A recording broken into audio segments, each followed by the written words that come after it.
Hi everyone, welcome back to my channel. Today we are doing the mid-year book freakout tag. So June is pretty much over and I think this is a perfect time to do this tag. I know a lot of people like to kind of like jump the gun and do this a little bit earlier in the month of June. I really wanted to finish up the majority of this month before I did this tag. It just makes sense to me in my head to do it that way. I love watching other people do this tag. It's been so fun. So time for me to do it, and yeah, let's just get into it. I just put together the list of questions on a document and put my answers kind of off the cuff. So this is just like an instinctual responses to these questions. I didn't really do a lot of preparation for this. Some people will have different questions than others, so I just kind of put together what I saw were like the common questions. I might be missing one or two, but this is in general what I saw on other people's videos. Starting with question number one, which, how has your reading year been so far? And honestly, if I really think about it, it's been pretty good. Just this last year, I only really got to 50 books, which is not bad at all, but I struggled to get to 50 books as someone who's been like a big reader most of my life. Last year was just not great, like quantity wise, but this year I am almost already at 50 books. My goal this year was for 52 and I think I'm at 48, which is just on numbers alone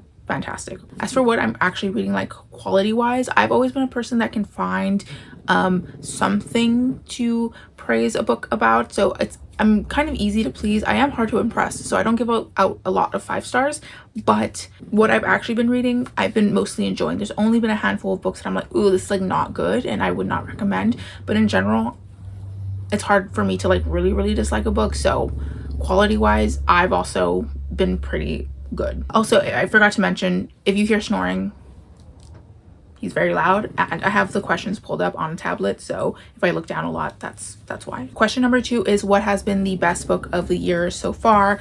And This Kingdom Will Not Kill Me by Ilona Andrews. I absolutely adored this. This is just very much me in a book. I love Ilona Andrews. I binged the K. Daniel series last year. Really love that. And this is high fantasy the way that I really like to consume it, which is fast-paced, like political plot. You have different characters of different factions kind of duking it out. You have a little bit of a romance that's actually really intriguing to read, and it's fantastic. I absolutely love this. This book follows our main character Maggie, who is a super fan of a grim dark fantasy series that has not been completed. It's supposed to be a trilogy and only the first 2 books have been released, and she's been rereading these books for like 10 years or something like that. And one day, without any kind of prompt, she wakes up in the middle of her favorite fantasy series and she has to kind of survive, and not only survive for herself, but she also wants to like help her favorite characters not get killed off. Again, it's a grim dark fantasy series, so yeah. Next question is the best sequel you've read so far this year, and for that I'm gonna go with Royal Assassin by Robin Hobb. I haven't read too many sequels this year, which is I'm kind of ashamed of, but I really enjoyed this one, mostly because of the inner turmoil that I felt while reading this. It wasn't perfect by any means, and I give it 4 stars, though looking back maybe 4.5 is a better rating. But while reading this, I was just so anxious about what was going to happen to Fitz, what was going to happen to King Shrewd, and it was just a lot of emotions. And I think that's what I asked for in a book, to be so emotionally engaged, which I was reading this throughout the entirety of it, honestly. Next question is a new release you want to get to but you haven't yet. I have 2. I don't know if this one counts as a new release for this year because it was released last year, but it's still on my TBR, and that is Buffalo Hunter Hunter by Stephen Graham Jones. This, I think, is an epistolary novel, and we follow a Native American character who, I don't know if he's a vampire or if he's killing vampires, but it's a horror historical fiction, and I'm always down to read anything that Stephen Graham Jones writes, even if I don't always like love his books. I want to read everything that he's written. I do have 2 answers for this one, and the second one is Brigands and Bread Knives by Travis Baldree. I haven't picked this one up because I've been waiting for the paperback release. I have these books in paperback, and I've actually had like an upwards trajectory with Travis Baldree. I did like Legends and Lattes, and I really enjoyed Bookshops and Bone Dust, so I hope my love for this series just keeps going up and up. I know a lot of people didn't love Brigands and Bread Knives, but I feel that I will. So we'll see. The next question is most anticipated release for the second half of the year. I don't put too much emphasis on new releases all that often, but one that I am really intrigued to read is called The Intrigue by Silvia Moreno Garcia. I really like this author's writing. She typically writes historical settings, and this is supposed to be a thriller crime noir story, which I really loved her past noir story, which was Velvet Was the Night, I think is what it was called, and a lot of people didn't love that one, but I did. I really like that book. And so this has the similar vibe to Velvet Was the Night. Is that what it's called? Anyways, if that one has a similar vibe, I am very intrigued to read it. I believe this follows a young con artist man who wants to basically steal this woman's fortune, and this woman's niece, I forgot her name, finds out about this, but she wants in on the con. But it turns out that this woman that they're trying to con, it has like secrets of her own. So that sounds really cool. There's something about this author's writing that is just so, it just grabs you, or at least it grabs me. And whether she's writing horror or fantasy or crime, whatever, I'm just so into it. The next question is the biggest disappointment of the year so far. Very easily, I knew exactly what to say for this question, and that was The Night and the Moth by Rachel Gillig. So many people enjoyed this one, and I really wanted to love it. I bought it pretty much around the release date. I thought the cover was beautiful. So many people talked about how like gothic romance beautiful this was, and when I started seeing more critical reviews, I saw that the majority of these reviews were like, oh, the writing is not what you might think it would be. It's a little too lighthearted for like a gothic romance. But I didn't even have that much problem with the actual writing style. I thought the pacing of this was atrocious. I thought we were bulldozing through the plot. This follows a woman who's kind of like a seer, and she has to go on this quest to retrieve these like talisman like object things, and we just went through that plot so quickly. And because the pacing of this was so fast, the romance suffered for it as well. I didn't really feel super connected to this romance. It was better than the plot. Like if I had to choose which one was better, the romance or the plot, the romance was better. There's a little bit of like bantering back and forth that I liked, but I think I gave this 3 stars when I first originally read it. Looking back, it's more of a 2.5. I was really disappointed in this one. This is a lot of people's favorite like of the year last year, and I did not like it. Sorry, I'm back. The TV in the living room was so fucking loud for like no reason whatsoever. The next question is the biggest surprise of the year, and for that I'm gonna go with Operation Bounce House by Matt Dinniman. I was really hesitant to pick up this author because of what I've heard of his writing, specifically his humor. A lot of people describe his writing in the Dungeon Crawler Carl series to be very like bro-y, and that can go like either way of like himbo, like dumb bro-y humor, which is fine with me, or like frat boy type of humor, which is my literal fucking nightmare. But I read this one and I did like it. It wasn't, you know, I didn't give it 5 stars. I think I gave it 4 stars, but the humor wasn't bad at all. There's just a few things that I'm kind of rolled my eyes about, but for the most part I had fun reading this. So if this is any indication of his writing style, like at a glance, I'm more interested to pick up the Dungeon Crawler Carl series. The next question is a favorite new author, either debut or like new to you, and for that I have Sangu Mandana. This is the author of the Very Secret Society of Irregular Witches and the Innkeeper's Guide to Magical Innkeeping, something like that. I really enjoyed both of these books. I read them at the beginning of the year, pretty much like one after the other. I think I read the first one in January and the second one in February or March. Really enjoyed them. These are cozy books that are very sweet, but I for some reason still really enjoyed them. I tend to kind of struggle with very sweet cozies, but I think at the heart of these books from this author is like a personal journey that each of these main characters have to go through, and I really enjoyed reading them.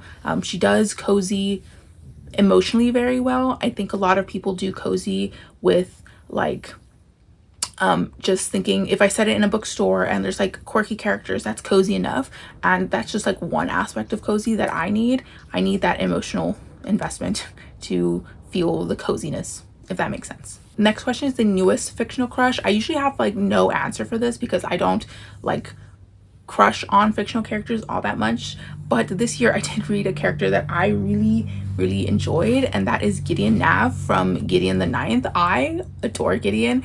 I think what I really like about her is her humor and how she like takes she reacts to a lot of the things that were going on in this book. She takes it, you know, pretty smoothly. She's a very funny character, and she kind of is my type. I really like funny, goofy characters, and I'm not usually into like more masked women, but I'm in love with her. I've been looking at fan art of her and Harrow. Love it. Newest favorite character, I was gonna say Gideon, but I didn't want to double up on answers, though that could also count. The character that I'm just so intrigued by, and anytime they kind of come up on page, I kind of sit up and I'm really, you know, I start devouring the book. It is the Fool from the Realm of the Elderlings. I've only read Assassin's Apprentice and Royal Assassin from Robin Hobb, but anytime the Fool comes out on paper, I am just so intrigued about what's gonna happen next. He's so like, he's intriguing. I want to read more from him, and I know that he's going to be a bigger part of the Realm of the Elderlings. I know that he's going to, you know, continue on, like his character is going to do more. I've been trying not to look too much into future series without having finished the Farseer trilogy, but I do know that he's going to be really important. And I did not know that people shipped Fitz and the Fool. So I'm like, what's gonna happen between Fitz and the Fool that hasn't already happened yet? Like, why have people been holding out on this for me? I did not know that that was like a big part of like the fandom. So really love the Fool. What is a book that made you cry? I'm gonna circle back to Sangu Mandana. I really like A Witch's Guide to Magical Innkeeping, which was her follow-up to Very Secret Society of Irregular Witches. I'm surprised that people liked the first one more than the second one, but obviously taste and stuff. But I really emotionally connected to magical innkeeping. I feel like I went through something, and I'm currently going through something very similar to the main character. In that book, our main character was supposed to be the most powerful witch in England, and something happened and she no longer has this power at her hand. So this book is about dealing with a couple things, but mostly like not living up to what you thought you were going to live up to, like expectations about yourself. And I kind of struggle with that sometimes. I have a great life and everything, but sometimes I'm like, oh, you know, if I'd done some things differently, how would my life be like? And I related to this character so much. I was very emotional reading certain passages, especially towards the end, and I definitely need physical copies of this, particularly this book, so I can annotate it. And there's a lot of great quotes in this one that emotionally affected me. A book that made you happy. In general, anytime I'm reading, I'm happy even I don't love the book. I'm gonna say for this one, Clean Sweep by Ilona Andrews. This is the first book in the Innkeeper Chronicles, which I started reading this year, and I had such a good time. This series is about a woman named Dina. Is it Dina? I think it's Dina. And she runs a magical inn, and the only guests that she takes in are people from different planets. So it's kind of like sci fantasy.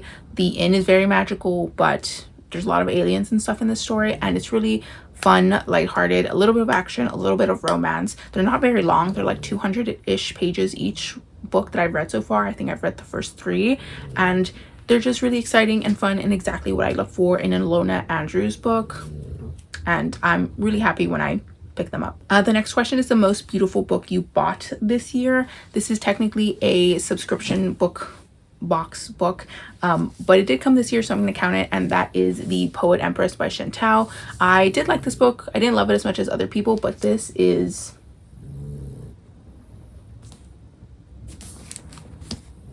stunning.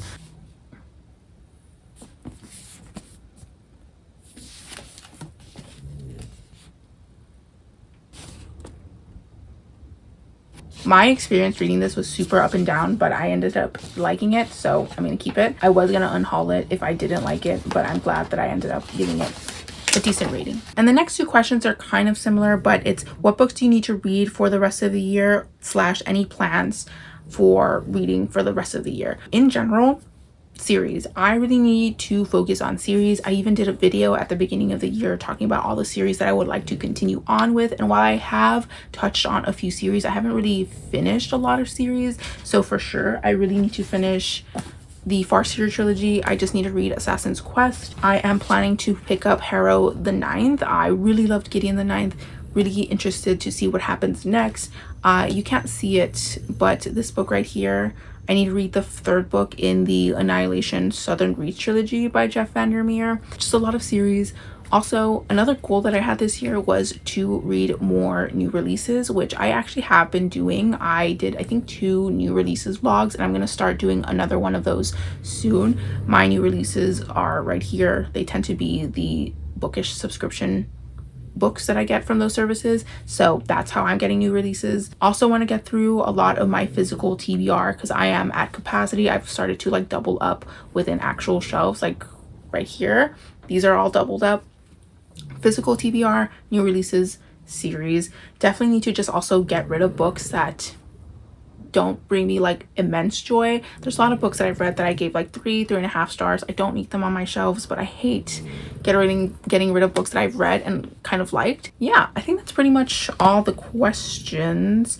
Like I said, some people have different questions, but these are the ones that I saw most often. But I would love to know what your answers to any of these questions are. If you want to talk about your best or worst, disappointing, surprising reads, anything like that in the comments down below, I would love to know what your responses are. I will also link my social medias down below, as well as some far more important links. Feel free to like, dislike, comment, or subscribe, or do neither. It's all cool with me. If you don't know what to say, you can just leave an emoji. But thank you so much for watching, and I will see you in the next one.